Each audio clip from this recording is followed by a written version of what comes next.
Kamu pernah dengar suara kamu sendiri dari video, terus langsung mikir, loh kok suaraku kayak gitu? Tenang, itu normal kok.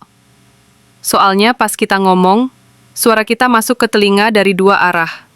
Pertama lewat udara, dan kedua lewat tengkorak di kepala kita. Nah, yang lewat tengkorak bikin suara kita kedengeran lebih berat dan jelas.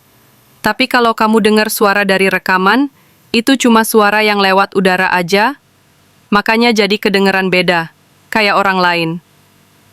Tapi tenang, itu beneran suara kamu kok.